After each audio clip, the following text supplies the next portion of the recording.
हरे कृष्ण कृष्ण कृष्ण हरे राम राम राम हरे रे। गीता पांचवा अध्याय कर्म संन्यास योग। अर्जुन कहते हैं, ये कृष्ण, पहले आप मुझसे कर्म त्यागने के लिए कहते हैं, फिर भक्तिपूर्वक कर्म करने का आदेश देते हैं। क्या आप अब कृपा करके निश्चित रूप से मुझे बताएंगे इन दोनों में से कौन अधिक लाभप्रद है? भगवान कहते हैं, मुक्ति के लिए तो कर्म का परित्याग तथा भक्तिमय कर्म दोनों ही उत्तम है, किंतु इन दोनों में से कर्म के परित्याग से भक्ति युक्त कर्म श्रेष्ठ है। आगे भगवान कहते हैं, जो पुरुष न तो कर्म फलों से घृणा करता है न कर्म फल की इच्छा करता है, वह नित्य सन्यासी जाना जाता है।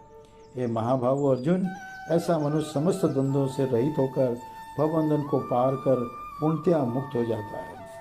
अज्ञानी ही भक्ति कर्म भोग को भौतिक जगत के विशेषणात्मक अध्ययन सांख्य से भिन्न कहते हैं। जो वस्तुतः ज्ञानी है वे कहते हैं, जो इनमें से किसी एक मार्ग का भली भांति अनुसरण करता वह दोनों के फल प्राप्त कर लेता है।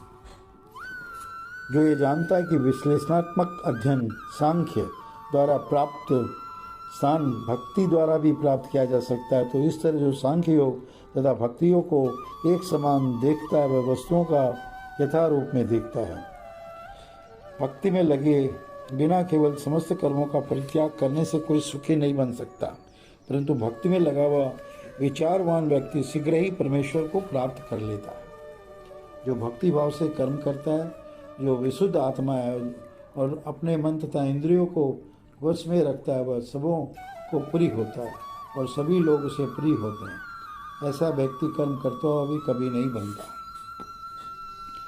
दिव्य भावनामृत युक्त पुरुष देखते हैं, सुनते, स्पर्श करते हैं, सूंघते, खाते, चलते फिरते, सोते तथा श्वास लेते हुए भी अपने अनंतर में सदैव यही जानता रहता है कि वास्तव में वह कुछ भी नहीं करता। बोलते, त्यागते, ग्रहण करते या आंखें खोलते बंद करते हुए भी वह यह जानता रहता है कि भौतिक इंद्रियां अपने अपने विषयों में प्रवृत्त है और वह इन सब से पृथक है। जो व्यक्ति कर्म फलों को परमेश्वर को समर्पित करके आसक्ति रहित होकर अपना कर्म करता है, वह पाप कर्मों से उसी प्रकार अप्रभावित रहता है जिस प्रकार कमल पत्र जल से अस्पृश्य रहता है। योगी जन आसक्ति रहित होकर शरीर, मन, बुद्धि तथा इंद्रियों के द्वारा भी केवल युद्धि के लिए कर्म करते हैं। निश्चल भक्त शुद्ध शांति प्राप्त करता है, क्योंकि वह समस्त कर्मफल मुझे अर्पित कर देता है। किंतु जो व्यक्ति भगवान से युक्त नहीं है और जो अपने श्रम का फल कामी है, वह बन जाता है। जब देहधारी जीवात्मा अपनी प्रकृति को वश में कर लेता है और मन से समस्त कर्मों का परित्याग कर देता है और वह 9 द्वारों वाले नगर भौतिक शरीर में बिना कुछ किए कराए सुखपूर्वक रहता है।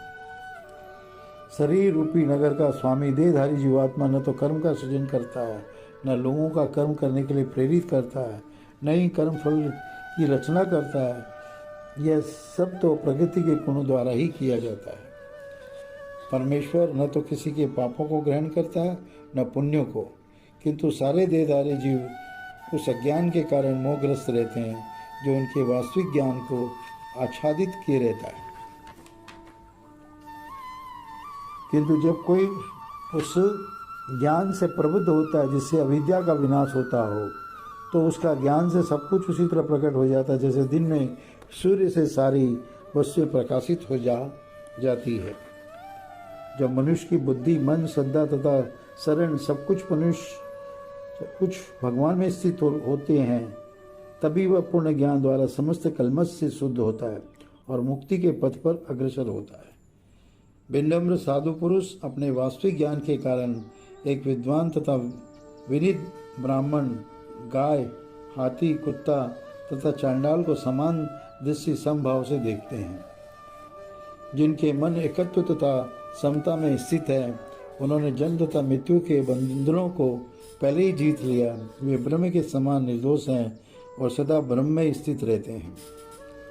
जो न तो प्रिय वस्तु को पाकर हर्षित होता है, न अप्रियों को पाकर विचलित होता है, जो स्थिर बुद्धि है, जो मोह रहित है और भगवत विद्या को जानने वाला है वह पहले से ही ब्रह्म में स्थित रहता है। ऐसा मुक्त पुरुष भौतिक इंद्रिय सुख की ओर आकृष्ट नहीं होता, अपितु सदैव समाधि में रहकर अपने अंतर में आनंद का अनुभव करता है। इस प्रकार स्वरूप सिद्ध व्यक्ति परम ब्रह्म में एकाग्रचित होने के कारण असीम सुख भोगता है। बुद्धिमान मनुष्य दुख के कारणों में भाग नहीं लेता जो कि भौतिक इंद्रियों के संसर्ग से उत्पन्न होते हैं। हे कुंती पुत्र, ऐसे भोगों का आदि तथा अंत होता है, अतः चतुर व्यक्ति उनमें आनंद नहीं लेता। यदि इस शरीर को त्यागने के पूर्व कोई मनुष्य इंद्रियों के वेगों को सहन करने तथा इच्छा एवं क्रोध के वेग को रोकने में समर्थ होता है तो वही संसार में सुखी रह सकता है। जो अंतकरण में सुख का अनुभव करता है, जो कर्मठ है और अंतकरण में ही रमण करता है तथा जिसका लक्ष्य अंतर्मुखी होता है, वह सचमुच पूर्ण योगी है। वह परम ब्रह्म में मुक्ति पाता है और अनंतो गत्वा ब्रह्म को प्राप्त होता है। जो लोग संशय से उत्पन्न होने वाले द्वैत से परे हैं, जिनके मन आत्म साक्षात्कार में रत है, जो समस्त जीवों के कल्याण कार्य करने में सदैव व्यस्त रहते हैं और जो समस्त पापों से रहित हैं, वे ब्रह्म निर्वाण मुक्ति को प्राप्त होते हैं। जो क्रोध तथा समस्त भौतिक इच्छाओं से रहित हैं, जो स्वरूप सिद्ध आत्मसंयमी हैं और संसिद्धि के निरंतर प्रयास करते हैं, उनकी मुक्ति निकट भविष्य में सुनिश्चित है। समस्त इंद्र विषयों को बाहर करके, दृष्टि को भौहें के मध्य में केंद्रित करके, प्राण तथा अपान वायु को नथनों के भीतर रखकर और इस तरह मन, इंद्रियों तथा बुद्धि को वश में करके जो मोक्ष को लक्ष्य बनाता है और वह योगी इच्छा, भय तथा क्रोध से रहित हो जाता है, जो निरंतर इस अवस्था में रहता है, वह अवश्य ही मुक्त है। मुझे समस्त यज्ञों तथा तपस्याओं का परम भोक्ता, समस्त लोकों तथा देवताओं का परमेश्वर एवं समस्त जीवों का उपकारी एवं हितैषी जानकर मेरे भावना मित्र से पूर्ण पुरुष भौतिक दुखों से शांति लाभ करता है। हरिओम तत्सदिति। श्रीमद्भगवद्गीता सुपनिषत्सु ब्रह्म विद्यायां योग शास्त्रे श्री कृष्णार्जुन संवादे कर्म संन्यास योगो नाम 5मोऽध्याय।